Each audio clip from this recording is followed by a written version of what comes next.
October 31st was the final day of the year for the Celtic people of the North. And that day was called the Day of Samhain. And this individual, wal-iyadhu billah, was supposed to be their god of the spirits of the dead, of evil again. And according to their belief, the evil spirits would rise to the surface and would terrorize people on that evening. And on that evening, if you did something wrong to a person, they'd come back to get you on that night. So some people would put on a disguise, so you couldn't recognize them on October 31st on that evening, and then they would be safe. Also, they would burn fires. Now the only thing we find left of that is the jack-o'-lantern that they would put inside of their window, made from the pumpkin. What actually happened in Europe is that the church moved All Saints' Day, a day for the saints. They moved it from May 13th to November 1st in 1834 AD. And so what they said was that the 31st night is All Hallows Evening. All Hallows Evening, which in America later became known as Halloween. Halloween.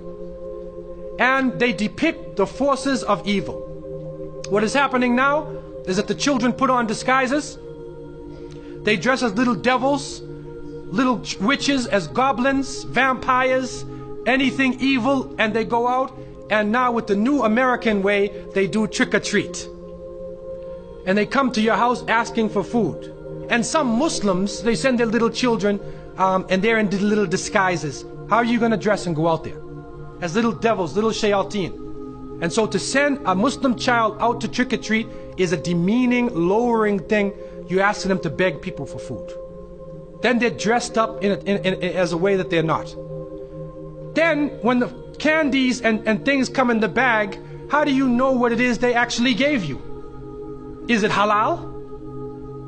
Most of the candies today are made with gelatin, with glycerin.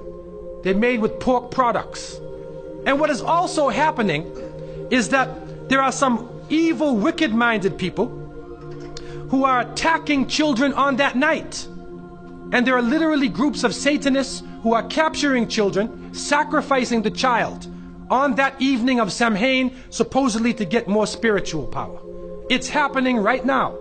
And so from so many angles, Muslims should have nothing to do with Halloween. And it is important for Muslims to have basira, that they should have the insight to look through affairs and do not just blindly follow. The Prophet, peace be upon him, said, you will follow them.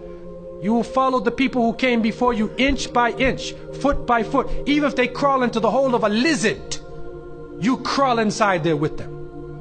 And then they said, who are these people? Are they the Christians and the Jews? And the Prophet, peace be upon him, said, who else? And so it has come to pass. And you can't Islamicize these occasions. You can't use Arabic names and Islamic symbols to make it halal. And secondly, it is important for Muslims to cherish their own holidays. When the Eid al-Fitr comes, take the day off. There are some Muslims who go to work on Eid.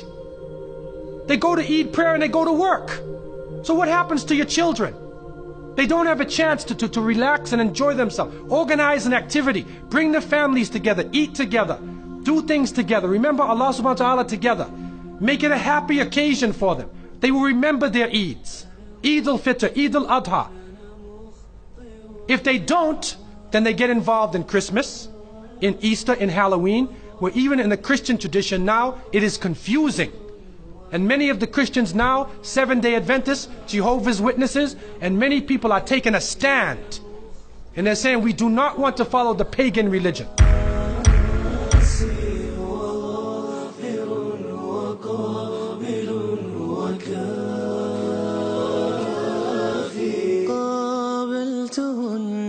ثلاثة بثلاثة